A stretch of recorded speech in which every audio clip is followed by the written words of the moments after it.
Sa wakas, kitang-kita na rin dito na masayang masaya na dumating itong si Ace Bailey. Wala na yung mga lungkot niya sa kanyang mga mukha. Naging usap-usapin kasi na ayaw niya dito maglaro sa Utah Jazz. Pero pinili pa rin siya bilang number 5 sa NBA draft. Pero siguro na nga lately, kanya na nga dito napagtanto na dapat ay maging grateful pa rin siya. Dahil siya ay 5th overall pick, mataas pa rin naman dito ang kanyang sasahurin sa Utah Jazz. Kung totoo siya nga mga idol, no, wala naman ditong kaproblema-problema itong Utah Jazz. Alam naman natin, wala naman doon masyadong mga star player at maaaring mas solo niya. Siya mismo yung magiging main man doon. Considering yung mga ibang player nila ay pwede ditong ma-trade para mas maka-rebuild pa ng mabuti, ano? Kung iisipin, hindi naman sobrang hina itong Utah Jazz. Dahil meron naman siya ditong makakasama na ating kababayan na si Jordan Clarkson. Tapos meron pa sila ditong dalawang big man na malalakas talaga. Katulad na lang itong si Walker Kessler at Lauri Markkanen. Great offense at defense na kaya ditong mga gawin. Kaya kung doon naman siya sa mga team na mayroong mga star player, ay baka mas maaaring hindi niya maipakita ang kanyang buong potential dahil posible naman na maging second option lamang siya. Pero dito sa Utah Jazz ay meron siya ditong pagkakataon na ma-ball dominant niya itong koponan, no? Automatic, maaaring siya yung maging bida at magmaniobra.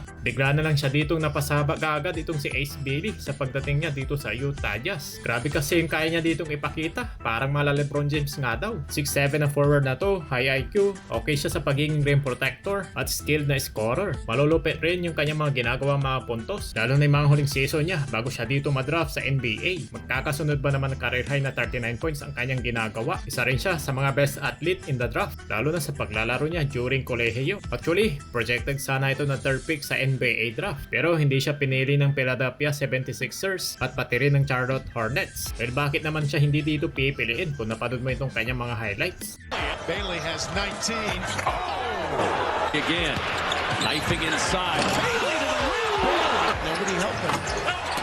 It's rejected by Bailey. Into the paint now. Gibbs Lawhorn had a block. Bailey all by himself. Here we go.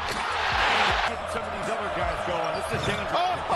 Hayes to the side. Hayes out to Bailey for three. Freshman from Brooklyn.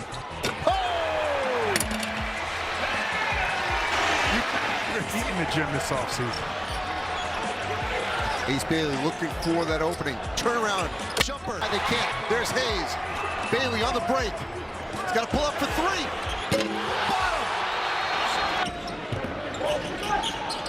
Oh, what a pass inside. Kicking the ball off to the corner.